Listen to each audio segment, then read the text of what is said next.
Dalam nama Bapa dan Putra dan Roh Kudus. Amin. Saudara-saudara yang terkasih dalam Tuhan kita Yesus Kristus, Shalom.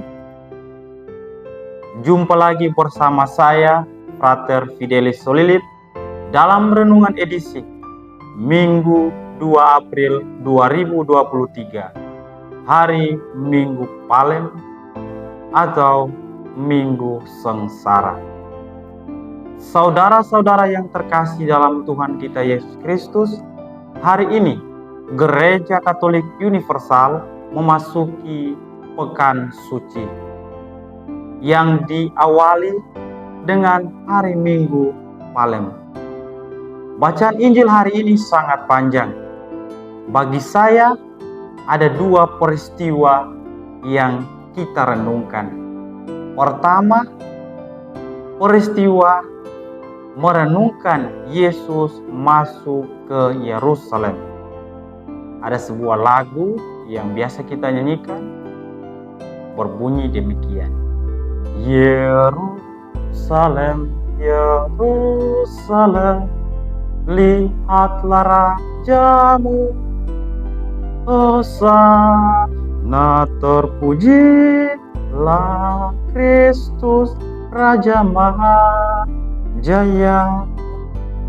Yerusalem adalah tempat berkumpulnya orang-orang berdosa yang akan disucikan oleh sengsara, wafat, dan kebangkitan Kristus. Oleh karena itu, mari bukalah hati kita agar Yesus hari ini memasuki dan membersihkan hati kita yang penuh dosa dan penuh kesalahan. Peristiwa yang kedua yakni kesengsaraan Tuhan Yesus. Dalam bacaan Injil juga dikatakan bahwa Yesus ditangkap di Taman Zaitun.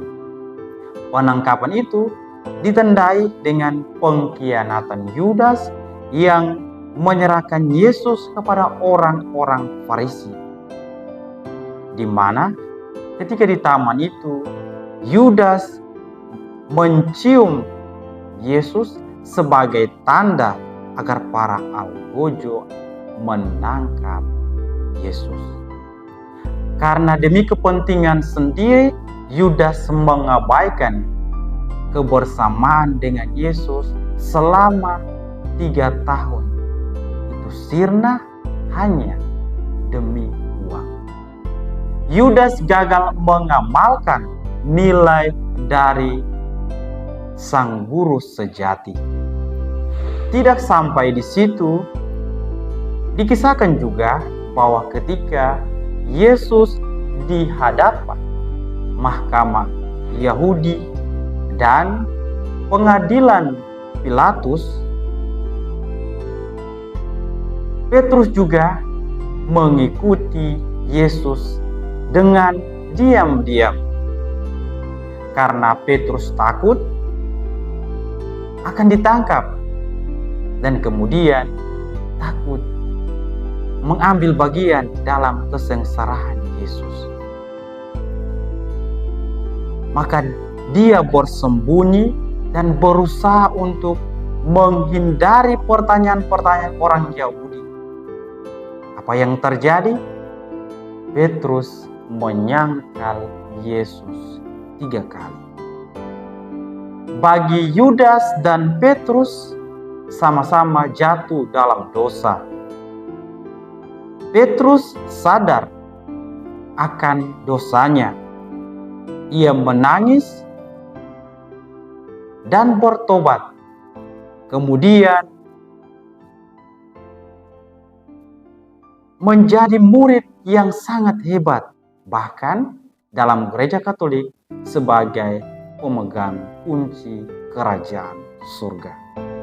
Sedangkan Yudas Iskariot menyesal atas perbuatan yang dia lakukan, sadar bahwa yang dilakukannya itu salah, dan ia tidak tahan menyaksikan kesengsaraan yang menimpa Yesus. Bentuk penyesalan itu ditandai dengan Yudas melemparkan uang hasil kejahatannya itu ke dalam bait Allah, dan akhirnya memutuskan membunuh dirinya sendiri karena merasa kehilangan harapan. Saudara-saudara yang terkasih, dalam hidup di zaman ini, kita malah bahkan lebih jahat dari Yudas dan Petrus yang melarikan dirinya, bersembunyi, mencari posisi yang aman dengan kedosaan dan kesalahan yang kita lakukan. Melalui peristiwa ini juga, Petrus dan Yudas menjadikan kita sebagai pembelajaran untuk tidak menjadi murid Tuhan yang pengecut dan tidak kehilangan jati diri hanya karena uang, harta benda, dan sebagainya. Memang kenyataan bahwa segalanya membutuhkan uang, tetapi tidak boleh merusak harga diri dan membutakan mata hati serta iman kita kepada Tuhan. Oleh karena itu, saudara-saudara yang terkasih, dengan peristiwa ini yang ditandai dengan hari Minggu Palem ini, kita diajak untuk bertobat. Karena kita percaya melalui sengsara, wafat, dan kebangkitan Yesus telah membawa penebusan untuk dosa-dosa kita.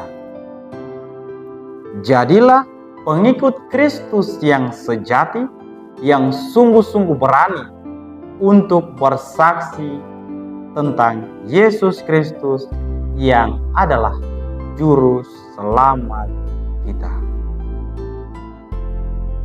Semoga demikian.